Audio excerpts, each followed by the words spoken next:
السلام علیکم ورحمۃ اللہ۔ سورہ آل عمران مدنی صورت، تیسرے سپارے کا 13واں رکوع، آیت نمبر 46 سے 47۔ اعوذ باللہ من الشیطان الرجیم، بسم اللہ الرحمن الرحیم۔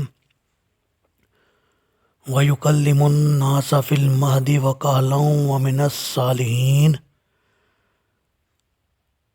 وہ لوگوں سے گہوارے میں بھی کلام کرے گا اور بڑی عمر کو پہنچ کر بھی، اور بڑا نیک سیرت ہوگا۔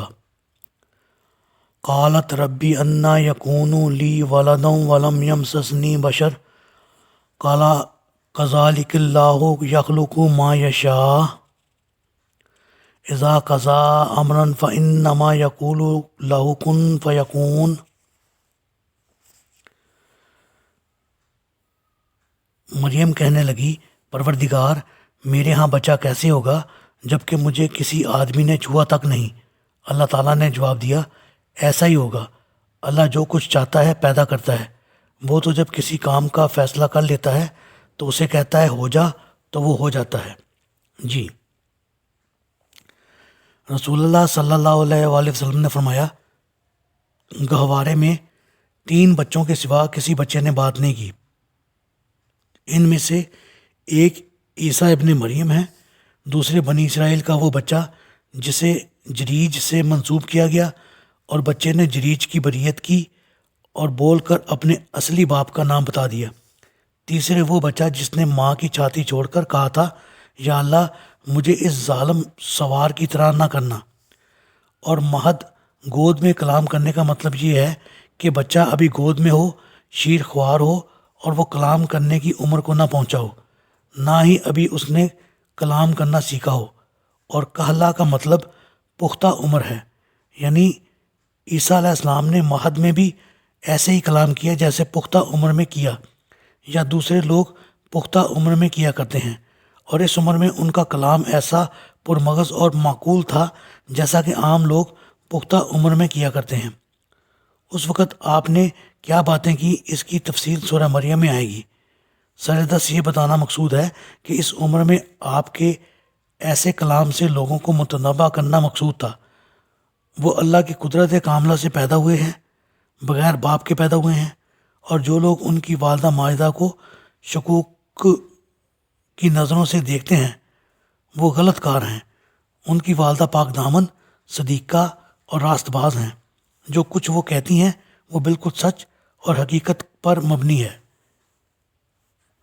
عیسیٰ علیہ السلام کی پیدائش کے متعلق جو مختلف نظریات ہیں، سیدنا عیسیٰ علیہ السلام کی اس خرق عادت پیدائش کے بارے میں 3 مختلف رائے گروہ پائے جاتے ہیں۔ پہلا فریق تو یہود ہیں، جو عیسیٰ علیہ السلام کی ایسی واضح نشانیاں دیکھنے کے باوجود انہیں معاذ اللہ ولد الحرام کہتے ہیں۔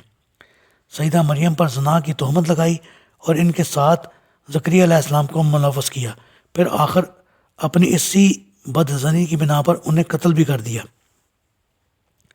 دوسرا گروہ نصارہ کا ہے، جو کہتے ہیں کہ سیدہ مریم کی منگنی ان کے چچا زاد بھائی یوسف نجار سے ہوئی تھی، مگر ابھی نکاح نہیں ہوا تھا کہ انہیں اللہ کی قدرت سے عیسیٰ علیہ السلام کا حمل ٹھہر گیا۔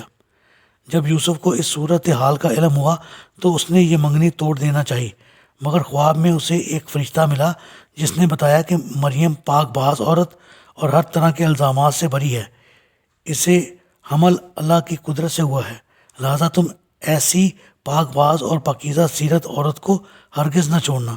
چنانچہ یوسف نے اپنی رائے بدل دی، پھر اس کے بعد اس نے یوسف سے شادی کی اور اولاد بھی ہوئی۔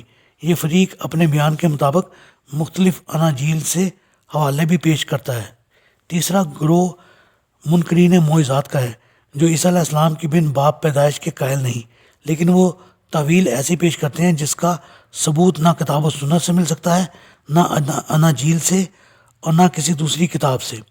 اور وہ تعویل یہ ہے کہ سیدنا مریم کی یوسف نجار سے منگنی نہیں بلکہ نکاح ہو چکا تھا، مگر ابھی رخصتی نہیں ہوئی تھی کہ یوسف مریم کے پاس یا مریم یوسف کے پاس آ گئی، اور ان کے باہمی ملاپ سے حمل ٹھہرا۔ اور یہ ایسا بیان ہے جو سیدہ مریم کی اس آیت قرآنی صراحت ولم یمسسنی بشر کہ مجھے کسی بشر نے نہیں چھوا کہ صریحاً خلاف ہے۔ رہی یہ بات کہ اگر معاملہ یہی تھا تو یہود نے سیدہ مریم کو لعن طعن کس بات پر کی تھی؟ تو اس کا جواب وہ یہ دیتے ہیں کہ یہود میں رخصتی سے پہلے میاں بیوی کی مباشرت شدید جرم سمجھا جاتا تھا، خواہ نکاح ہو چکا ہو، اور اسی جرم کی بنا پر یہود نے لعن طعن کی تھی۔ حالانکہ یہ بات بھی قرآنی تصریحات کے بالکل برعکس ہے۔ نیز ان کے نظریہ کو بھی کسی کتاب کے حوالے سے ثابت نہیں کیا جا سکتا۔ یہی وہ لوگ ہیں جو قرآن سے رہنمائی حاصل کرنے کی بجائے قرآن میں اپنے نظریات کو بتکلف داخل کرنا چاہتے ہیں، خواہ اس سے قرآن کی کتنی ہی آیات کا انکار لازم آتا ہو۔ اللہ تعالیٰ سے دعا ہے اللہ تعالیٰ ہمیں قرآن کو پڑھنے، سمجھنے اور اس پر عمل کرنے کی توفیق عطا فرمائے۔ آمین۔